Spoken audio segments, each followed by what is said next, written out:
trying to build, trying to hit.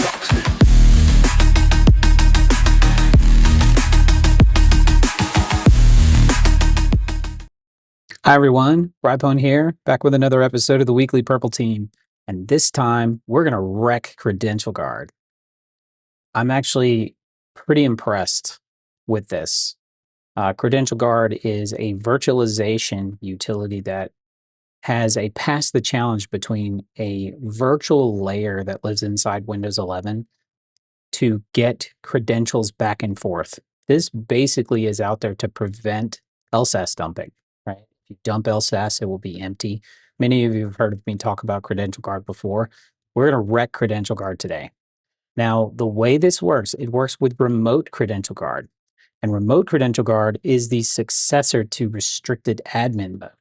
Many organizations that didn't adopt restricted admin because of the challenges of not being able to jump between hosts have adopted Remote Credential Guard, which allows them to jump between hosts and still secure those admin credentials. Well, if those two things are in place and the right set of circumstances comes together, as I'll show you, you will be able to dump credentials from Credential Guard.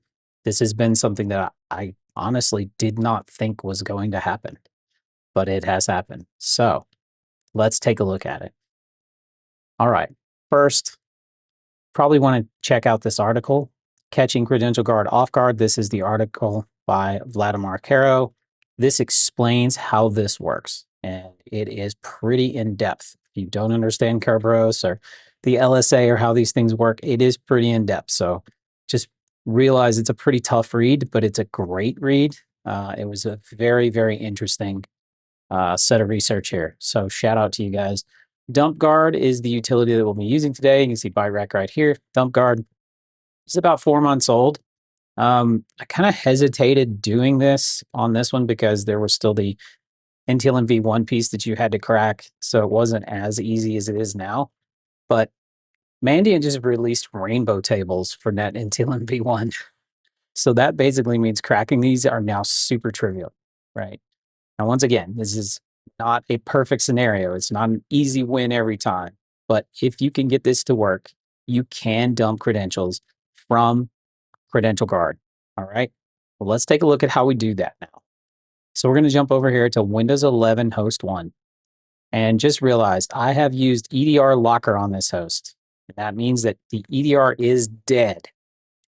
If it's not dead, you're going to have a fight with this. It's going to take a lot of engineering to get around it because you are calling LSAS. Everything that touches LSAS with a handle nowadays, something is in the way. I have killed Defender's functionality completely. If you can get a host that you don't have EDR on, or you can kill Defender, or you can kill the EDR off, you're in business here. Otherwise, you're going to have a tough time, right? I did obfuscate the binary a little bit at first, and I did get it by Defender, but then Defender, this was the paid version of Defender, started eating it. But in this case, I have basically stopped Defender from functioning at all with EDR locker. So in this case, what we need is we need a system shell or a regular admin shell. I'll show you the difference. And you need the ability to create a computer in Active Directory, or you have to have Kerberosted out and gotten the password for an account with an SPN assigned. That's not easy, right? The easy button is the being able to add a computer account. So that's what we're going to do. And then we're going to use Dumpguard that. So we'll start with PowerMad. Many of you may be familiar with PowerMad. This is Kevin Robertson's PowerShell. I have an administrative command prompt, and I have an administrative PowerShell command prompt. So I'm going to start with the administrative PowerShell command prompt, and I'm going to paste in this is a download cradle for PowerMad. PowerMad allows you to do things in the Active Directory. This one is very simple. We're just going to use it to add a computer account to Active Directory that we control the password. So we'll do this. And then the next thing we're going to do, we will quite simply create a new machine account. So we're going to go ahead, create a new machine account with, we'll call it pwned machine. We're going to convert to secure string a password that will meet the credential policy, at least closely. And then we're going to do it as plain text force. So we'll go ahead and do that. And you can see pwned machine added. And if we come over here to our domain controller and we do a refresh, you can see we have added a machine account. Now, whenever you add a machine account, the machine account has certain SPNs that are assigned to it. Regular users don't have that, right? We need that SPN for the stage of being able to drop all of the credentials out of the system. So let's go back over to our Windows 11 host now, and we'll continue. The first thing we're going to do, we have our administrative command prompt here. And now that I have some credentials, I'm going to do just a regular dump guard here. All right, so we'll do dump guard. We're going to do mode self. So we'll do Dumpguard.exe, mode self, our domain, our machine, and our password. Right? So this is going to allow us to do self. Self means that I can get my own hash out of Credential Guard. And we'll do that. And there we go. I now have Bruce Banner, which you can see we're running as Bruce Banner. Here is his hash. Many of you may notice this challenge at the end of this. This challenge at the end of it should look familiar if you've ever done Responder and done an LM downgrade, because that's basically what you have here. This is that hash, right? This is what you would want to crack. And you can easily crack these. These are much easier to crack than like an Ntlm v2. It's a pretty easy crack. So here is Bruce Banner. Now, I'm limited if I can't get a system shell. Right? If I can't get a system shell for some reason, something is stopping me, I cannot dump any further. But what is an easy way to get a system shell on most systems? PSexec. So we'll just do the old PSexec trick or any trick you want to get into system, whatever that may be. And we will now, oops, I'm having paste issues here. Give me just 1 second. So we will do simply PSexec -s-i cmd.exe, and this is going to give us a system shell. That's what it does, right? Now, there are other ways to do this, and if you run into an organization that detects the usage of PSexec, then yeah, they would detect this. But you might be able to get the hashes out before it becomes an issue or something they notice. So now I need to cd into the directory where I have Dumpguard, so that's users, Bruce Banner, downloads. And once I have that, I can run Dumpguard now as system. If I do who am I, you can now see I'm NT Authority system. But we're going to run Dumpguard in mode all now. And running Dumpguard in mode all allows us to get all of the credentials out of Credential Guard. All of them. Whatever's on this host. So if this is a 2025 domain controller, you can get this stuff out of Credential Guard. If it's whatever the system, it will get it out of there, right? But as I said, there's a lot of factors that have to come together for this to work for you. You have to be able to add a computer, to be able to get to system shell. We have to have EDR basically completely out of the way, but it does work. Now notice, I'm doing Dumpguard exe mode all, domain hacking lab, username pwn machine, and password strong pass, and then I'm giving it an SPN. Now what is the significance of the SPN and how do I get the SPN? When you add a machine account to Active Directory, it creates some SPN functionality on that machine account.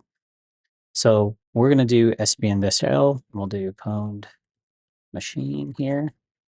This just lists the SPNs that are attached to an Active Directory object. And you see here we have host pwned machine. Well, that's an SPN, a service principal name. As long as you have a service principal name, you can talk to Remote Credential Guard. And that's what we're doing here. So now we'll do dump mode all. And notice now we have another account. And so if this is the account you're after, if this is a domain admin, if this is a higher permission account, if this is a local administrator, something to give you your escalation, this is what you would do, right? So use Dumpguard, you can get it out of Credential Guard, and away you go. I will show you guys one other thing, just so that you understand. We'll do our task manager, and we'll go to details here. You will see LSA ISO is running. So there is LSA ISO right there, another proof that Credential Guard is enabled. LSISO is the password, or is the process that typically appears when Credential Guard starts. If you look in MS32 info or system info, you can see that Credential Guard is enabled, and this has pulled these hashes from Credential Guard. Pretty amazing, right? This is better than some of the other things I've tested in the past. Oliver Lyak did a pass the challenge, which was interesting, but this is by far the most interesting that I've seen so far. You can get these credentials out. Okay, so what do I do with this? You can crack this. Very simply, you can crack this. So we copy this out. And if we come over here to our Kali box or anything with Hashcat, you can crack the password. So in my Dumpguard folder here, I have the hash. I'll do cat NTLM. And then because I figure you guys don't want to sit here and watch me crack a hash, I have the word list with the password of this user. So we'll just cat out NtlmV1 now. And there's the password. And if I run hashcat, I'm just doing M5500 NtlmV1, and I'll pull the show off first. And you'll be able to see it say, yes, I have already cracked this. And then you just do show. And you can see right there, that is the password for Lucas Bishop's user. So there you go. That is recovery of credentials from Credential Guard. I can't even believe it. It is amazing. That is a lot of work to make that happen. But there's some pieces in the way Microsoft did some things that allowed this to work. I'm sure eventually they will close this hole up.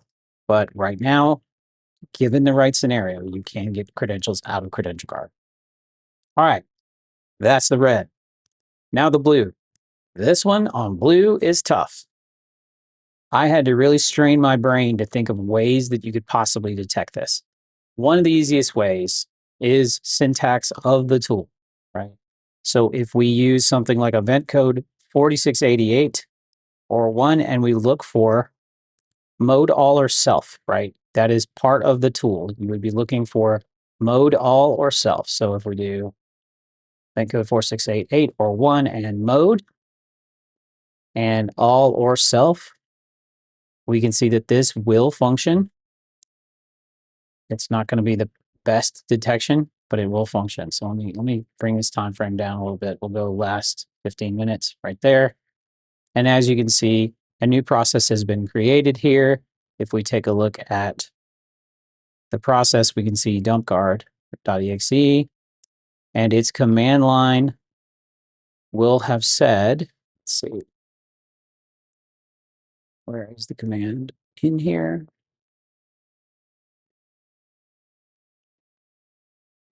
It's probably on the first page, maybe the third page.